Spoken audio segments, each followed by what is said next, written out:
আসসালামু আলাইকুম। আমি এখন এক ধরনের ইটালিয়ান কিমা রান্না করতেছি। খুবই সহজ রান্নাটা এবং খুব কম মশলা, কিন্তু খাইতে যে কী মজা একবার বানালেই বুঝবেন। বড়রা তো পছন্দ করবেনই, বাচ্চারা কিন্তু কেড়ে কেড়ে খাবে। তা আসেন দিকে শুরু করা যাক। আমি এখানে 3 টেবিল চামচ বাটার গলায় নিচ্ছি। বাটারের বদলে আপনারা ঘি দিয়েও করতে পারেন, তেল দিয়েও করতে পারেন। বাটারটা দিলে ফ্লেভারটা ভালো আসে আর কি। বাটারটা গলে গেলে এর মধ্যে আমি 500 গ্রাম মাংসের কিমা দিয়ে দিচ্ছি।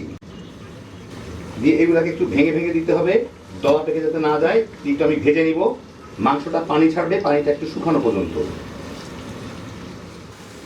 এই কয়েক মিনিটের মধ্যে 2-3 মিনিটের মধ্যেই মাংসের পানিটা শুকায় গেলে এর মধ্যে আমি দিয়ে দিচ্ছি 1 কাপ পেঁয়াজ, একটু ডাইস করে কাটা, আপনার সাইজটা দেখলেই বুঝবেন। আর 4 কোয়া রসুন কুচি কুচি করে নিছি, সেটা দিয়ে দিব। দিয়ে এর সাথে আমি একটু ভেজে নিব। মাংসটা একটু বাদামি হয়ে যাবে, পেঁয়াজ রসুনগুলো সুন্দরভাবে ভাজা হয়ে যাবে, সুন্দর একটা ফ্লেভার ছাড়বে। 6-7 মিনিট ভেজে পেঁয়াজগুলো দেখেন একটু বাদামি বাদামি দাগ লেগে গেছে, মাংসগুলো একটু ভাজা ভাজা হয়ে গেছে। সবই একটু বাদামি বাদামি দাগ লেগে গেলে সুন্দর একটা মাংস পোড়া পোড়া টাইপের গন্ধ বের হচ্ছে। যাই হোক, এর মধ্যে আমি দিয়ে দিব হচ্ছে 2-3টা তেজপাতা। দেওয়ার কথা টমেটো পেস্ট, তো টমেটো পেস্টের মধ্যে আমি এখানে প্রায় 3 টেবিল চামচ টমেটো কেচাপ কিংবা সস দিয়ে দিচ্ছি। এটা ভাজা হইলে অনেকটা পেস্টের মতোই হয়ে যাবে, একটু স্পাইসি। যাই হোক, কিছু করার নাই, আমাদের বেশি অত পেস্ট পাওয়া যায় না। এটা দিয়ে এর সাথে একটু ভেজে নিব আমি।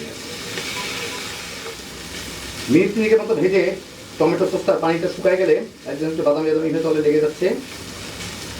এই অবস্থায় আমি দিয়ে দিব এর মধ্যে প্রায় 1.5 টেবিল চামচের মতো ময়দা দিয়ে এর সাথে একটু ভেজে নিব।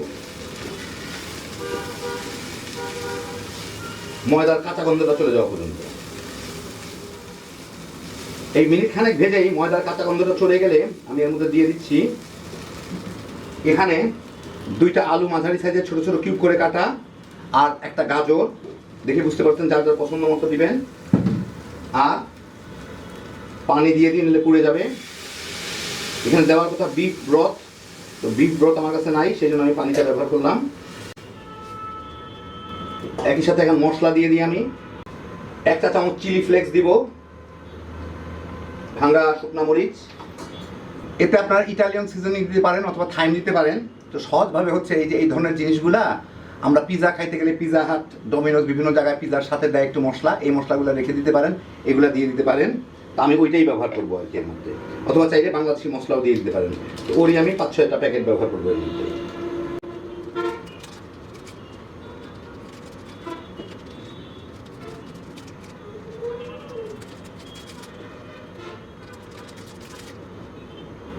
এক চা চামচ গোলমরিচের গুঁড়া, স্বাদ মতো লবণ।